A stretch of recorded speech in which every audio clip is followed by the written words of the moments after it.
Severion the Torturer continues his epic journey across the lands of Earth, a journey as fraught with peril as it is with wonder.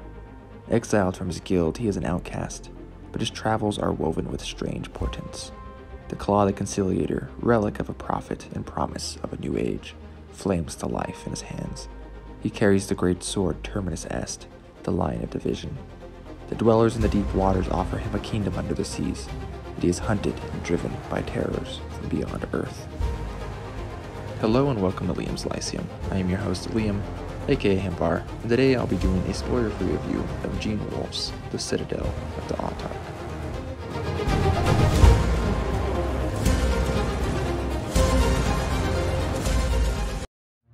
Of the Autarch is a 1983 book by Gene Wolfe in Book 4, technically the final volume in the Book of the New Sun. So this will have some spoilers for the first few books for those who have not yet read them. I have reviews for all three of those up if you want to watch those as well. At the start of the story, Severion has fled the tower where he saw Dr. Talos, Baldanders, and the Caucasians. He seems to be closer to the war front as he sees explosions in the distance and feels their reverberations. He also meets some soldiers, some dead, who he scavenges from. Likewise, we meet the first Ascian Severion ever encounters, who apparently have some sort of dystopia where their speech is controlled by approved text, meaning they can't say anything not okayed by their government. Miles is another example of this confusion of characters, as Severion seems to think he is someone from earlier in the series, but again, Severion is mad, and this is somewhat confusing, as it seems to be that he is just seeing something he recognizes that he is connecting with a previous face. And then we also have Vidalis is finally mentioned here again early on, which was a nice reminder since he was absent in Book 3. And I was hoping to see Dorcas again, since she left early in Book 3. And we do get some of Dorcas, I'll talk about that in a second. But we also get a lot of memories of Thecla's bleeding into Severion's here in this book. Now, I don't really know what to say since this is the fourth book in a series that I could talk for hours on end. I actually finished this about a week ago and I've thought about it every day. But we do explore humanity and death more in this book. It's rather lonely and often a sad tale, and of course, very thought-provoking, as we learn some more and gain more questions along the way from the odd world and queer experiences Severion goes through. He also continues to be somewhat of a moral conundrum. The way he praises and often thinks of women, for example, is beautiful, but then he treats them very poorly at other times.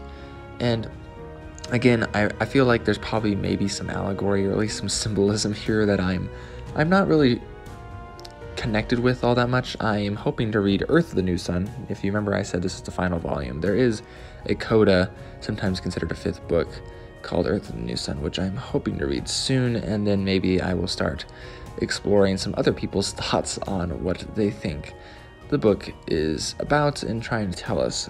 But regardless of any esoteric stuff, the exoteric stuff is still really good. There's still some very powerful quotes in here, and honestly, that's one of the reasons why this series has become a favorite. Now, like I mentioned earlier, we do see Dorcas, but not very much of her.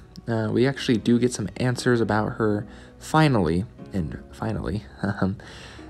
though of course we were all assuming some things, so some of these things are confirmed, other things are told to us. It's really nice. Anyways, there is a nice full circle of characters here, and a lot more that I'm not going to go into that are introduced in this story. But the story takes interesting turns as always. This is one I will definitely have to reread, as it answers some questions but is still confusing and gives you a lot to think on. I plan to read Dakota again, Earth's New Sun, soon, but I already have read the short stories The Cat and The Map, which, and the reading order I looked at, that was suggested before I read Earth of the New Sun.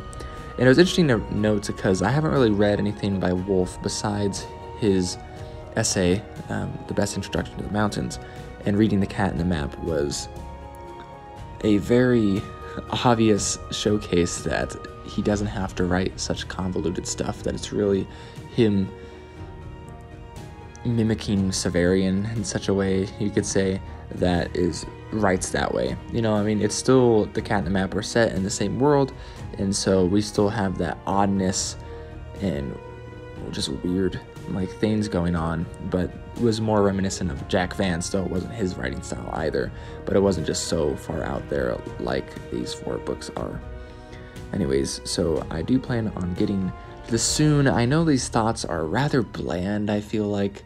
I mean, it's interesting what we have with like Terminus Est in this story, since it doesn't it gets destroyed in the book 3, and then the Cloud Conciliator again is a very interesting plot device here. We also have Brother Ash, who was very interesting, and then several other things going on here, specifically with the Autarch, which you could probably guess, based off the fact that at the beginning of the story he says he is the Autarch, and then the name of the book itself. Anyways, I hope you have enjoyed this series. I hope if you are watching this and haven't read the books for whatever reason, that you should go read them.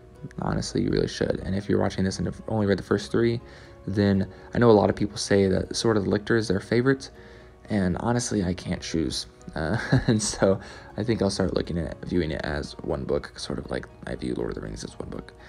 And anyways, I do hope to again get Earth New Sun soon, and then on to Long Sun, because I am looking forward to reading a lot more Gene Wolfe. I see a lot of that in my future. Anyways, thanks for watching. Let me know your thoughts. I'll talk to you later.